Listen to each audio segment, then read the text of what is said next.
Afternoon, guys. I'm Dave Canterbury with Self-Reliance Outfitters in the Pathfinder School back down here at the Pathfinder Outdoor Classroom. What I want to show you today is a really simple pot crane system that you may not have seen before. That's very simplistic in nature and doesn't take a whole lot of knowledge of bushcraft, knots, lashings, all those types of things, notches, to be able to get it done. It's very simplistic in nature. You can do it in about 5 minutes, and you only need 3 pieces of wood to get the job done and the utility cord in your pocket. So stay with me. We'll get started.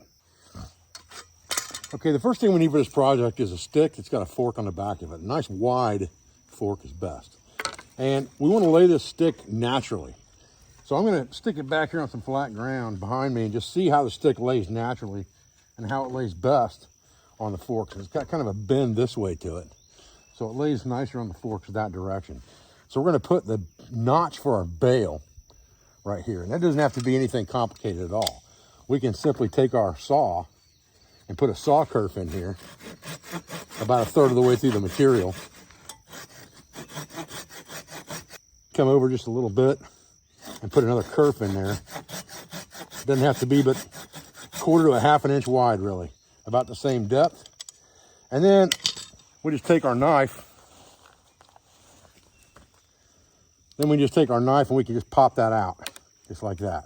And now we have essentially a place where we can put our pot bail, and it's not going to slide either direction. We don't have to get fancy with it at all. Now we need an upright stick, and we can use one about the same diameter as the one we're using to support our pot with, or the one we're hanging our pot off of.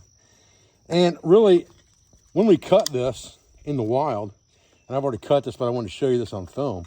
If we cut this at a 45-degree angle and we cut it off the tree, then we really don't have to make a stake point on it because it's already got a stake point on it. So we're just going to take this and lay it on its side real quick, and I'm just going to cut a little bit more off of it. And so again, if we cut it off the tree like this to begin with, we don't have to worry too much about putting a stake point on it because we already have one. And on the other end of this thing, we just need to make sure we got a flat surface to pound on. And maybe we want to chamfer that off if we're going to pound it in very hard soil. So we can just take our knife and kind of crown this at the top so that when we're pounding on it, it doesn't split out on the sides. Call that good. The last thing we need is a simple peg. Again, cut off at a 45. It's just a Y and a branch. And this is going to hold that back end down. The Y is for stability side to side. This will be right in front of the Y to keep it in place and keep it from tipping upwards with the weight of the pot. Now I have my stick pounded in the ground here. I'm going to put it in there just a little bit further. Make sure it's good and stable. Pretty hard ground here. Now, the last thing I want to do is I want to put a saw kerf in the top of this. And that saw kerf just needs to be wide enough for whatever cordage I'm using. In this case, I'm going to use paracord because I'm going to use a 6-foot piece of paracord in my pocket. So I'm going to come just a little off angle on this from parallel. And I'm going to put a saw kerf in it.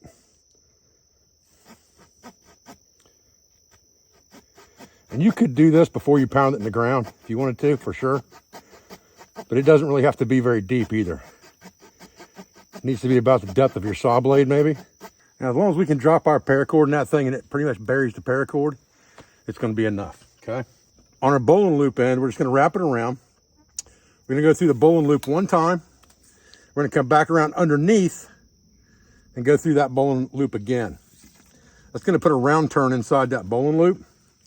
That'll be self-tightening when we crank down on it so that we can pull down and it's going to stay tight. It's not going to slide down the pole. That way we don't have to put a notch there, okay? The next thing we're going to do is this is going to be our system right here, okay? So what we're going to do is we're going to have stop knots in here, however many adjustments we want of our pot. So we need to set up our pot crane. Okay, now we want to take our fork and we want to lay it on the ground off in the distance here behind us and figure out what the highest point is we're going to have to raise that pot or want to raise that pot over our fire pit. So let's just say it's right here. And we'll call it good right there. So we're going to put one stop knot right there in the cordage. All right. That gives us 1 point of adjustment, just like that. Now, pushing down on this, it can't go anywhere. We can hang our pot over top of that thing. And as long as the back of that fork doesn't move, nothing else moves. But now we have to tack the back of the fork down, and that's where the stake comes in. Okay, so I picked a little bit bigger stake up off the ground to use that. And all we're gonna do is tack that on one side of our Y. because the Y really just keeps it stable side to side.